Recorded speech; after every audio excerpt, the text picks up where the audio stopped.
Now, recently, the Circle Art Gallery paid host to an exhibition that saw the end of a 3-day event courtesy of Art Exchange, a program created to foster artist-to-artist interaction and provide a space where these artists can create. Let us now take a look at what Art Exchange was up to this time. Enjoy! An exhibition on this delightful evening was the culmination of a 3-day event that saw stories told and artworks created by various artists. Art Exchange was indeed back, bigger and better. Today we are here to celebrate the last one of a series of 3 events that took place here in Nairobi from Monday to today to celebrate the end of the Art Exchange project. So the final event of the project is called Art Exchange Rewind. And the first event on Monday was the screening of a movie we produced about a co-creative residency that took place in Rome in May 2022. So we screened the movie and we have a short Q&A session. Yesterday we had at Alchemist a beautiful performance where some of the artists from the program presented their pieces. It was music, dancing, drumming, storytelling, poetry, and a lot of other beautiful things. And today it's a visual art exhibition where we are showcasing some pieces that were produced during a residency in Rome again in May. One after the other, curious attendees made their way into the gallery and could be seen in cocoons, perhaps trying to discuss the visual feast that was in sight.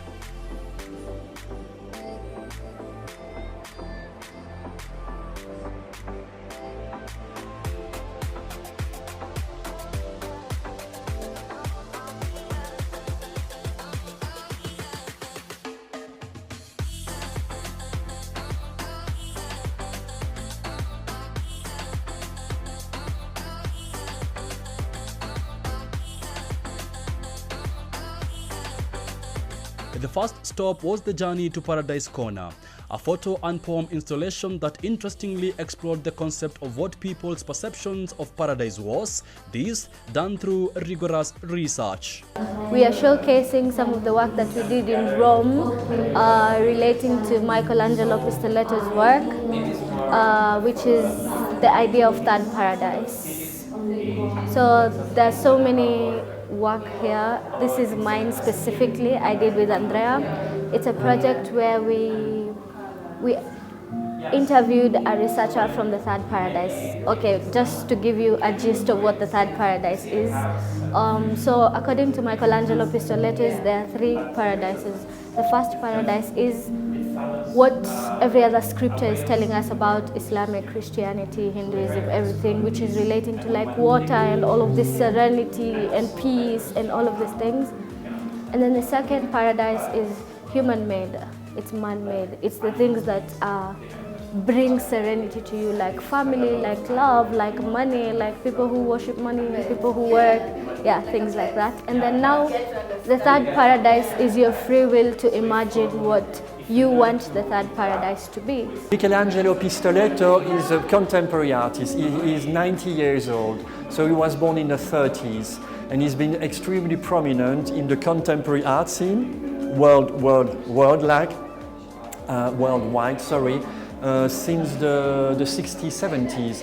So it has nothing to do with Michelangelo, the famous sculptor and painter that you will see in Rome, who was born, in the 16th century. So nothing to do with him. This project, we imagined a visitor coming from an imaginary dimension called the third paradise, where the natural world and the artificial world are not distinguished in the mind of who lives there.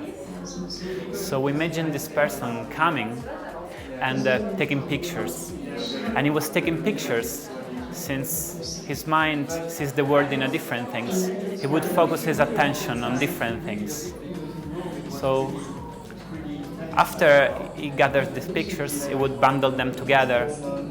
And again, since he sees the world in a different ways, he will bundle them in a weird way. He won't divide pictures like buildings, people, cars, but maybe he will choose the group of colorful things light things. And also, since he enters in a relationship with all these things so much, he will have learned how to talk with them, just like somebody will learn how to talk with his pet, you know? They can understand each other. The idea is that why a person from a third paradise would think in this way? Because many conflicts that we experience every day, they come from divisions that we have in mind, but they are not necessary division. It's just in our mind. So if we learn how to look at the world in a different way, then we can forget of these categories and forget also about the conflicts that arise from this division. Adjacent to the Paradise Corner was something even better. Here, this wall was covered in photos that were seemingly negative, but on further inquisition had a twist, purpose, and most importantly, a deep message. I worked in this project, which is called Walking Circles, the Third Paradise as Citizenship for All.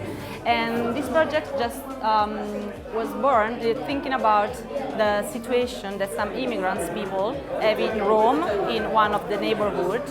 And they live in a very big building and they occupy this building because the Italian government doesn't give them home or jobs, and they don't have the citizenship.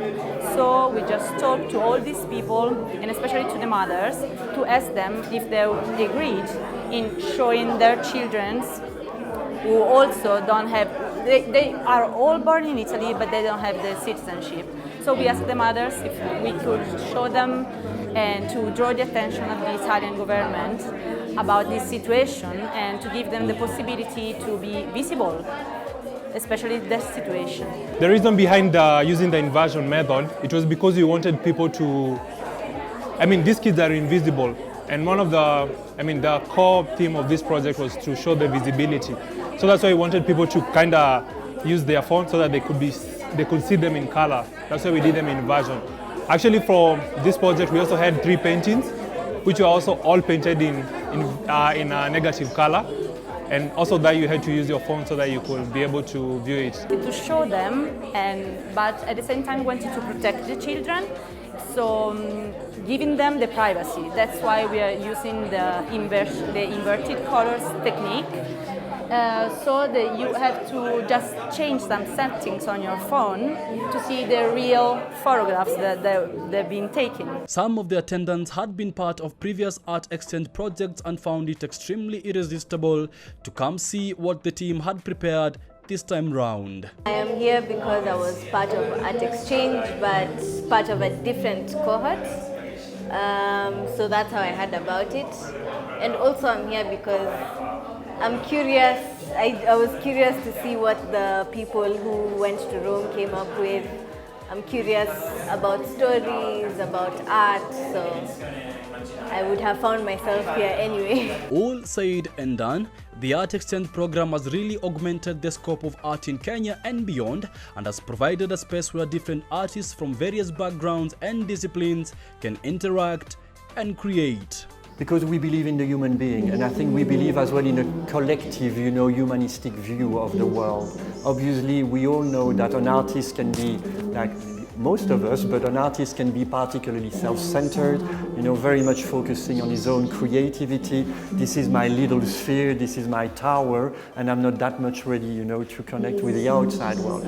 We believe that art as well can play a huge role, socially speaking, and make people understand better what are really the most important and crucial questions that are at stake in our world today.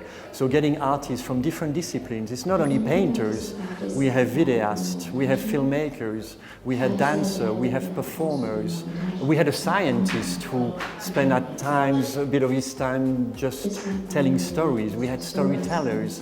So these incredible, energies and creativity together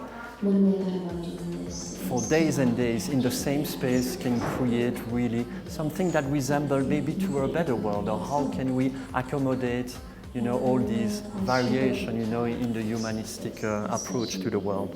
Well, I guess art could really prosper if we had 10 more projects like the Art Exchange. Kudos to them.